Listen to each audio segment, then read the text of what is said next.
Hi there. Yeah, I'm on. Shane Cradock here. I'm just preparing the final touches for my blueprint workshop this Friday in Dublin, the 19th in Dundrum. And I thought I'd share with you a couple of useful tools that you might be able to use if you're a business owner or if you're solo or self-employed. It's from what I call the 7S entrepreneurial system. If you know the McKinsey 7S model, it's not to be confused with that. There is a little bit of overlap, but I find that the McKinsey model is very suited towards the corporate world, but not necessarily towards the entrepreneurial business owner world. So if you're solo, self-employed or business owner, this might be of interest to you for the year ahead. Now, it's taken over the course of the Blueprint Business Workshop that I'm running on Friday. We look at your business, we look at your life, and the whole goal is to allow you to step back in a structured way to create a business and a life that's working for you. Because a lot of the times with business owners in particular, or especially if you're self-employed, it can almost feel like you're trapped in the business. So the 7S, there's two S I'm going to share with you here. One of them is, the first S is strategic, which often doesn't get any attention because people are too busy. So if you're looking at strategic as the first of the 7 S's, here's a sample of 3 chunks you can look at within that heading. What's your vision for the business and for your life?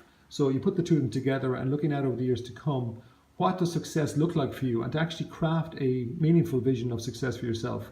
Looking at that vision, we then work backwards to 3 years. What are the specific outcomes or goals that are tangible and measurable, personal and business, that we can actually lock onto and prioritize?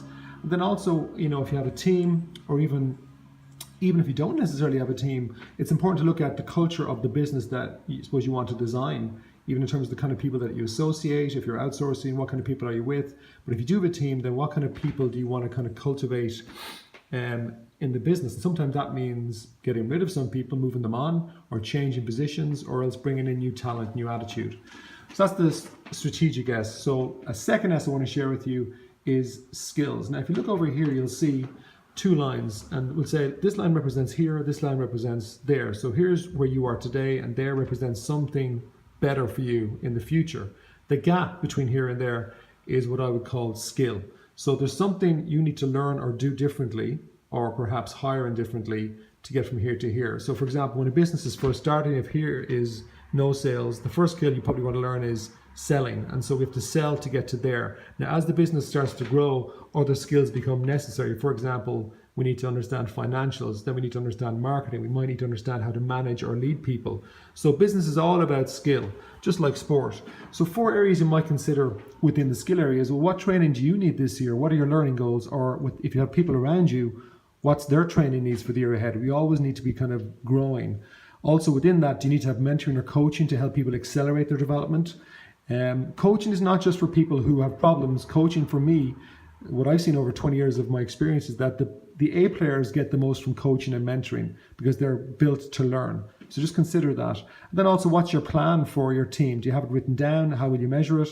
And then also, especially in today's age of outsourcing and the gig economy, why not look to outsource some of the skills? So is there stuff that you're doing that maybe you can outsource? I have a virtual PA who works great for me. She takes care of stuff that I'm not good at, and also there's other stuff to do with, financials, or what else are you going to outsource? So they're just 2 S's. Now, we go through other things on the course of the workshop, and you can check it out on my website if you're interested. Other than that, I'd encourage you to kind of even answer those questions there from this little clip. All right, I hope you got some value in that. Thanks.